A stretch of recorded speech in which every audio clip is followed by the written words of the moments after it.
At 7:30, we got Toledo, which went 9-5 last year. Traveling to Illinois, also went 8-5. Illinois favored by 9 on the Big Ten Network. DeQuan Finn for the Rockets went 188-315 through for 2,260 yards, 23 touchdowns, 12 interceptions, in a very impressive year for the Toledo Rockets.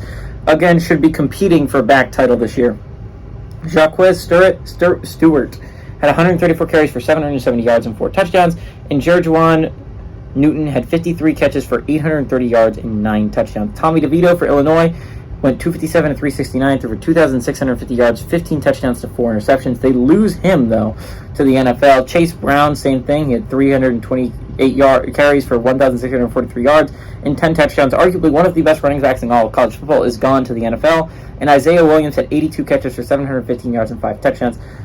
The late night window is really cool and interesting, and a lot of people are going to be focused on the UNC South Carolina game, or the West Virginia Penn State game, or even the Texas Tech Wyoming game has some appeal. A lot of people are going to forget about the Toledo Illinois game. Toledo Illinois should be an extremely interesting football game. You're talking about one of the best teams in the entire MAC in Toledo. I mean, I understand that Ohio and Eastern Michigan, I both believe, had better years than them last year, but Toledo is an extremely good football team. It's an extremely consistently good football team. And they're traveling to Illinois, an Illinois team that Brett Bielema has really turned around pretty quickly into a very competent football team.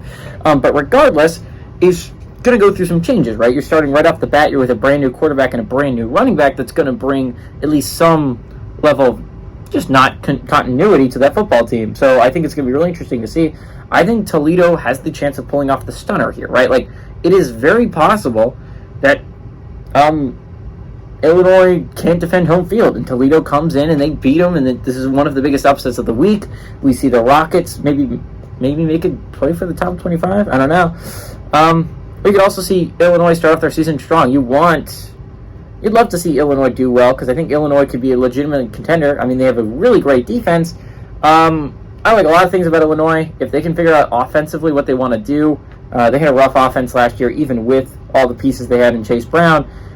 They can't. Tommy DeVito wasn't great, so losing him is not the biggest deal in the world. I think this game could be really interesting. I think Toledo keeps it close throughout, but Illinois pulls that away at the end there and covers the 9-point spread.